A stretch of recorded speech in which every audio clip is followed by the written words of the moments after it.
Hello mga kabunso. Ayan, mag-unbox tayo guys. Dumating na yung order ko na power bank. Ang laki niya oh. 60,000 mAh ito o MA.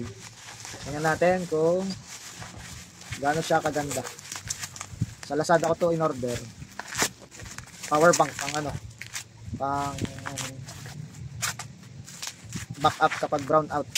Sunod-sunod kasi yung bagyo. Kailangan ko na din kasi ng power bank. Ayan. Ayan, meron pa siyang free na nalalagyan. Ang lit na lalagyan niya guys. Tapos ito ang laki niya. Ito lang power bank to ganito kalaki. Ramos ano. Ano siya guys?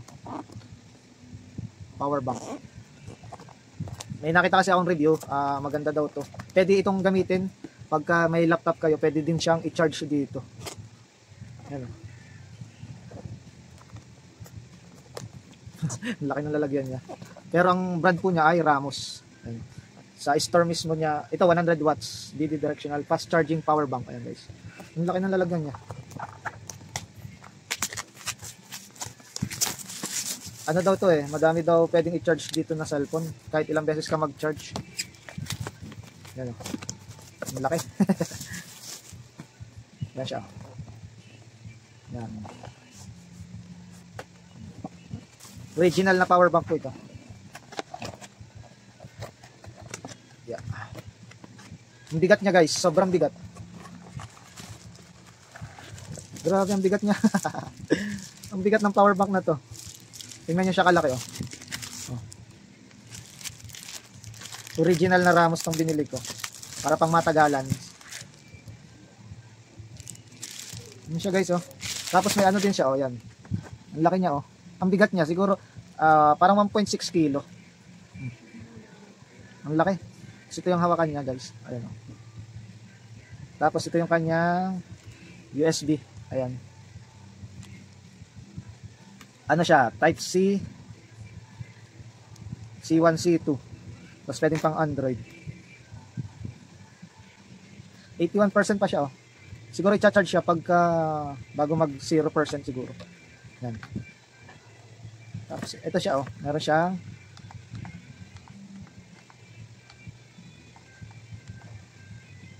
yan natin. Ano ba to?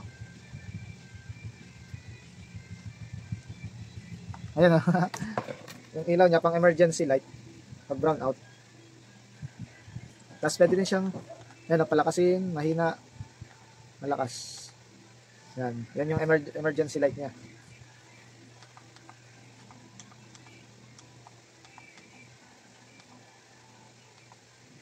Yan. Yan ang liwanag. Siguro ang lakas niya pag gabi. 100 watts po siya. Wait lang. Tinitingnan ko pa kung paano. Paano patayin yung ilaw.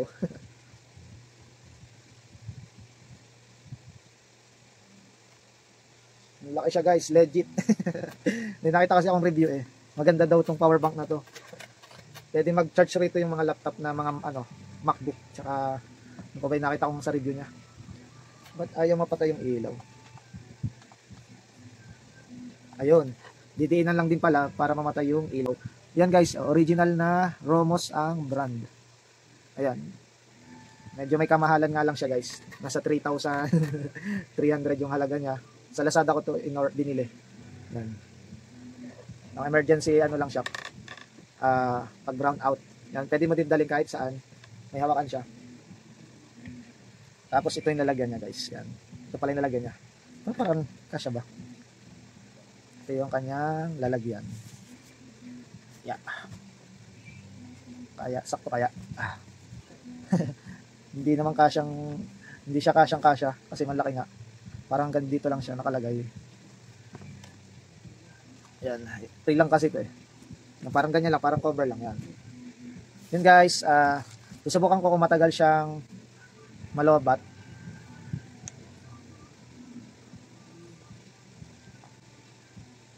Tignan ko, 81% pa siya kanina eh.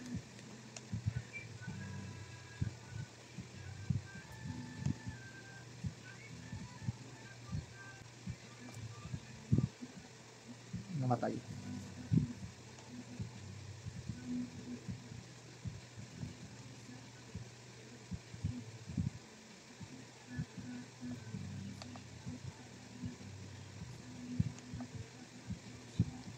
Ano, 81% pa siya.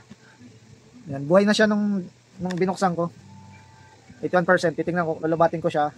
Gagamitin ko siya ng gagamitin pagcha-charge para masubukan ko kung ilang or araw ba siya magagamit. Ayan. Kung ilang cellphone yung macha-charge. Ito yung kanyang charger siguro niya to.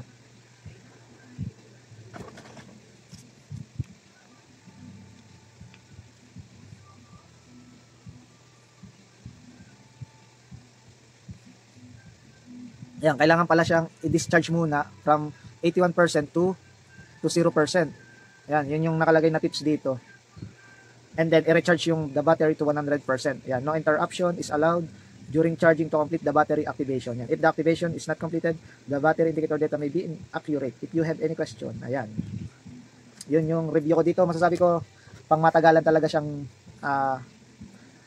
power bank. Ayan. Good for 10 years. Sabi dun sa mga review. Pero tingnan natin kung hanggang ilang taon ang itatagal niya. Ayan. Power bank to. Ang bigat lang. 1.6 kilo. 60,000 mAh. Tapos 100 watts.